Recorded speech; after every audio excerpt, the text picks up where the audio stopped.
there, friends. Today we're going to read from the Jesus Storybook Bible. And the Jesus Storybook Bible is the Bible we read at school, isn't it? Hooray! Remember, before we left school, we read about the lady who washed Jesus' feet with her hair, her tears, and perfume. And then, if you read the Last Supper last week, Jesus washed the disciples' feet. And that was probably a pretty dirty job, don't you think? But he did it because he loved his disciples so much. Now today, Jesus is in a garden with his friends. It's called the Garden of Gethsemane. And that garden is where Jesus is going to get captured. I bet Jesus is really afraid to get captured, don't you guys think? Have you ever been afraid? Yeah, me too. Let's see how Jesus handles his fear. This is the Garden of Gethsemane, and it's from the book of Luke, Mark 14, John 18. The wind was picking up now, blowing clouds across the moon. It was shrouding the garden in darkness. When they say shrouding, friends, that means dark. So the garden was getting covered with darkness. I bet that was scary too. Stay up with me, Jesus asked his friends. But they said, yes, we'll wait under the olive tree, Jesus. But they were so tired and soon they fell asleep. Jesus walked ahead alone into the dark. He needed to talk to his heavenly Father. He knew it was time for him to die. They had planned it so long ago, Jesus and his Father. And Jesus was going to take the punishment for all the wrong things anybody had ever done or ever would do. Papa, Father, Jesus cried, and he fell to the ground. Is there any other way to get your children back, to heal their hearts, to rid the poison? But Jesus knew, he knew, there was no other way. All the poison of sin was going to have to go into his own heart. God was going to pour into Jesus' heart all the sadness, all the brokenness in people's hearts. He was going to pour into Jesus' body all the sickness in people's bodies. God was going to have to blame his son for everything that had gone wrong, and it would crush Jesus. If you look, friends, here's the book. And here's Jesus' friends. Look, they're sleeping. And do you see that dark person right there? That shadow is Jesus praying to his Father.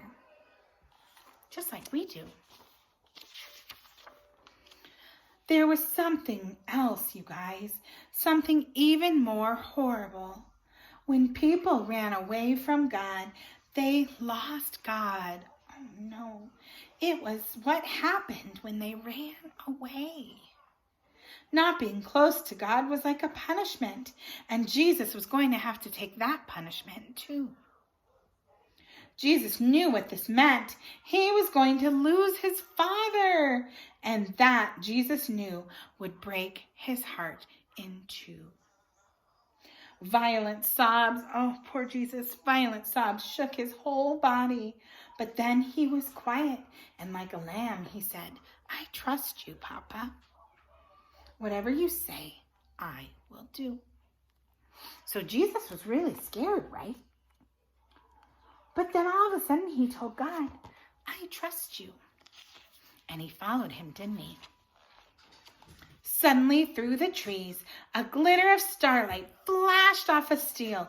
Into the quiet garden came whispers, muffled voices, clanking metal, and the sounds of boots marching. Oh no, could it be the soldiers' class? Jesus stood up. He woke his friends and said, now is the time. Everything that was written about me, what God has been telling his people all through these long years, it's all coming true. And into the night, with burning torches and lanterns and swords and clubs and armor, they came. It was an army of soldiers. Judas led them straight to Jesus so they could arrest him. But Jesus was waiting for them. So here's the picture. This is Judas and the soldiers. And here's Jesus calmly waiting for them. I don't think he's afraid anymore. What do you guys think? Could be. Peter leapt up and he took a sword and he tried to defend Jesus. He sliced off the guard's ears. Jesus immediately touched the guard. Oh, and he healed him. Peter, this is not the way, Jesus said. Peter didn't realize that no army, no matter how big, could ever arrest Jesus. Not unless Jesus let them. Then Jesus, who had never done anything wrong except love lots and lots of people, was arrested as if he were a criminal. Jesus' friends were afraid. They ran away and they hid in the dark of the shadows. The guards marched Jesus off and they took him to the leaders.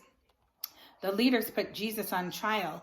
"Are you the Son of God?" they asked. "I am," said Jesus. "Who do you think you are to call yourself God? You must die for calling yourself the Son of God."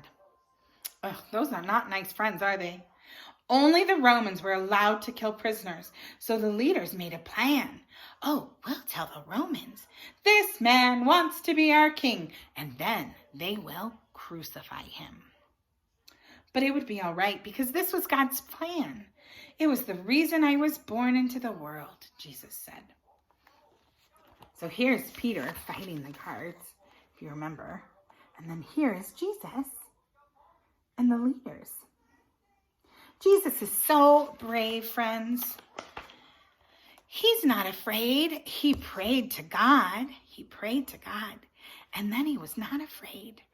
And that's just like when Miss Amy tells you and Miss Gwen that God is bigger than the boogeyman, and that with God we can do anything, and that God is for us. Therefore, no one is against us. And if we're ever afraid, we can pray to our God just like Jesus did. And God will take that fear away. I'm so thankful that I got to share this story with you today. I can't wait for next week. Bye.